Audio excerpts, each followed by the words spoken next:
गोटे रूम रे स्वामी स्त्री अच्छा हाफ लिटर किरोसिन किमिति मला से गोटे रूम भितर स्त्री जानी पार्लानी जोटा कि से केसटा को तदंत भार क्या देले तत्कालीन मुख्यमंत्री दलर छवि खराब हाँपाई से एभोड कले से बापार गोटे पुओ ता बापा एपर्यंत झुरी झुरी बापा माँ मरुंच से हाइकोर्ट को गला हाइकोर्ट भी निर्देश देला तुरंत तदंत कर पदक्षेप नि जाऊ मुझे जरिया मु खाली ये गृह को अवगत करने को चाहे गोटे सी था जुएल एवं बापार गोटे पुओ तार कौन भूल था मारी दिगला तार बहार मसक पर डीएफ बाहनी एवं सी रहा आम जहाँ शुणिलु जो गोटे इलिसिट रिलेसन रहा से डीएफओ सागर चक्रांत कर तत्कालीन से ये गंजामर जो मंत्री जंगल मंत्री सी हस्तक्षेप कले सी हस्तक्षेप करने फल से कौन है से केस पूरा कुआड़े उभार हो गला विरुद्ध में किसी एक्शन है तेणु तुरंत माने मुख्यमंत्री आपण जरिया नवेदन करने को चाहे से जो केस को दीर्घ से तो हूँ कलंकित अध्याय रजेडी वाला केते लोक को मारी सौम्यरंजन महापात्र मारिदेला भितर से भी तत्कालीन राज्य सरकार संपृक्त रही तेणु आपण जरिया नवेदन कर केसटा को बुझा जाऊ गोटे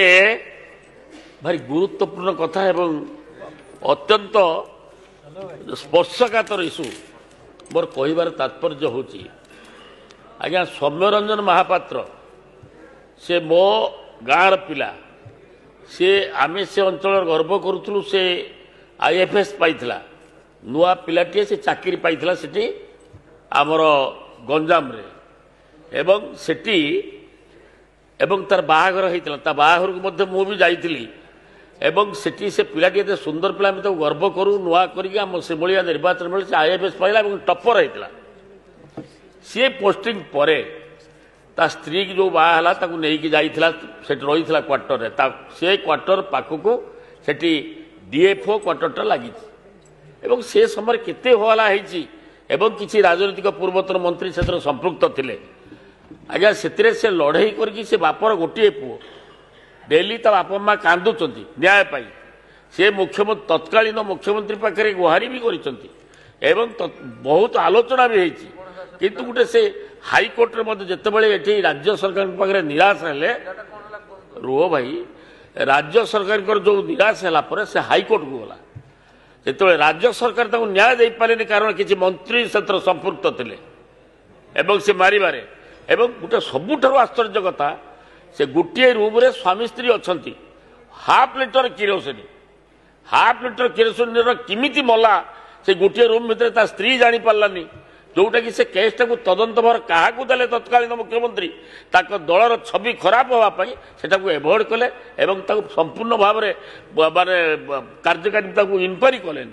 एवं से केस को आमे जिते न्याय न पाइलु ता बापा जिते से बापार गोटे पुओ ता बापा एपर्यंत झुरी झुरी बापा माँ मरुंच से हाइकोर्ट को गला हाइकोर्ट भी निर्देश देला तुरंत तदंत कर पदक्षेप नि जाऊ मुझे जरिया मु खाली ये गृह को अवगत करने को चाहे गोटे सी था जुएल एवं बापार गोटे पुओ तार कौन भूल था मारी दिगला तार बहार मसक पर एवं से मला कौटी से जो क्वार्टर रे दिखाई से क्वार्टर को लगिकी से डीएफओ क्वार्टर से डीएफओ बाहनी एवं सी रहा आम जहाँ शुणिलु जो गोटे इलिसिट रिलेसन रहा से डीएफओ सागर चक्रांत कर तत्कालीन से ये गंजामर जो मंत्री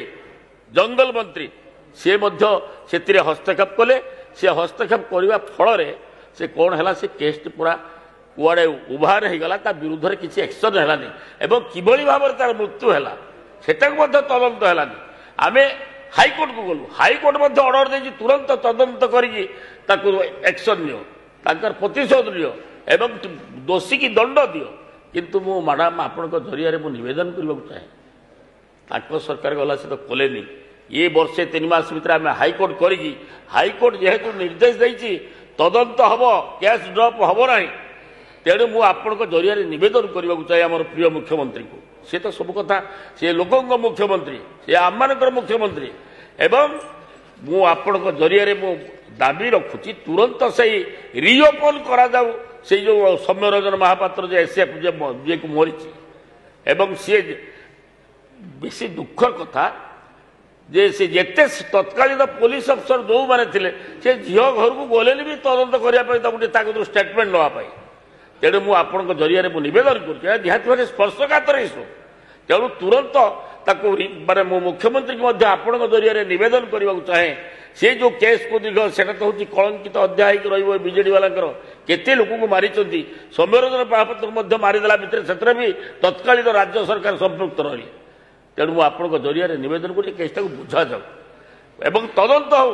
ତା ବାପାଟି ନ୍ୟାୟ ପାଉ। ବାପା ମାର ଗୋଟିଏ ପୁଅ, ସେ ଚାଲିଗଲା ପରେ ମଧ୍ୟ ସେ ବସି କାନ୍ଦୁଛି। ପୁରା ସମ୍ପୂର୍ଣ୍ଣ ଭାବରେ ତତ୍କାଳୀନ ସରକାର ଯେଉଁ ବିଜେଡି ସରକାର ଥିଲା ସେମାନେ ମାନେ ସମ୍ପୂର୍ଣ୍ଣ ଭାବରେ ସେମାନେ ପୁରା ନୀରବ ରହିଲେ ଏବଂ ସେଇ ସୌମ୍ୟରଞ୍ଜନ ମହାପାତ୍ରକୁ ନ୍ୟାୟ ଦେଇପାରିଲେ ନାହିଁ। ଆମେ କେସ୍ କଲା ପରେ ମଧ୍ୟ ଏବେ କେସ୍ରେ ସତ୍ୟର ଜୟ ହେଇଛି ଏବଂ ସେ ଯେ ତାକୁ ତଦନ୍ତ ପାଇଁ ନିର୍ଦ୍ଦେଶ ଆସିଛି। ମୁଁ ଆପଣଙ୍କ ଜରିଆରେ ନିବେଦନ କରିବାକୁ ଚାହେଁ ମାନେ ସୌମ୍ୟରଞ୍ଜନ ମହାପାତ୍ରକୁ ମାରିଛି କିଏ,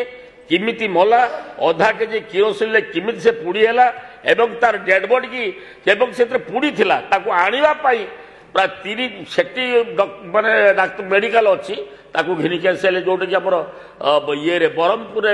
ମାନେ ମେଡିକାଲ କଲେଜ ଅଛି ସେଠି ନ ନେଇ ତାକୁ ଘିନି ଆସିଲେ ଏଇ ଯେଉଁ କଟକରେ ତାକୁ ଦେଖୁ ଦେଖୁ ତାର ଆତ୍ମା ଚାଲିଗଲା ଏବଂ ଜାଣି ଶୁଣିକି ମଝିରେ 3 ଥର ଆପଣ ଶୁଣିଲେ ଆଶ୍ଚର୍ଯ୍ୟ ସେ ଷ୍ଟୋରି। ସେ ତାର ସୌମ୍ୟରଞ୍ଜନ ମହାପାତ୍ର ପୋଡ଼ି ଯାଇଛି, ସେ ପୁଡ଼ନ୍ତ ଅବସ୍ଥାରେ ତାକୁ ଆଣିକି ରାସ୍ତା ମଝିରେ ରାତି ସାରା ଠିଆ କରାଇଛନ୍ତି ତାଙ୍କର ଆମ୍ବୁଲାନ୍ସ ଗାଡ଼ି। ସେ ଦିନର ଇତିହାସକୁ ମନେ ପକାଇଲେ ଲୋକ ଭାବିବେ ଏଇଟା ବୋଧେ ତାଲିବାନର ଯେଭଳି ଭାବ ଥିଲା ସେ ବିଜେଡି ସରକାର ସମୟରେ ସେମାନେ ସେଇଭଳି ଭାବରେ ବ୍ୟବହାର କଲେ। ଏବଂ ମୁଁ ଆପଣଙ୍କୁ ନିବେଦନ କରୁଛି ତୁରନ୍ତ ତଦନ୍ତ କରିବା ପାଇଁ ଆପଣ ମ୍ୟାଡାମ ନିର୍ଦ୍ଦେଶ ଦିଅନ୍ତୁ। ଗୋଟେ ଲୋକଟେ ନ୍ୟାୟ ପାଉ, ଗୋଟେ ଆଇଏଫଏସ୍ ଅଫିସର ତା ଦୋଷ କ'ଣ ଥିଲା, ବାହା ହେଇକି ଆସିଲା ତା ଡେଡ୍ ବଡି ପୁଣି ଫେରେ ଜାଣି ଶୁଣିକି ତାକୁ ମାରି ଦେଇକି ତାକୁ ପଠେଇ ଦିଆଗଲା ତାକୁ। ମୁଁ ସେଇଥିପାଇଁ ଆପଣଙ୍କୁ ନିବେଦନ କରୁଛି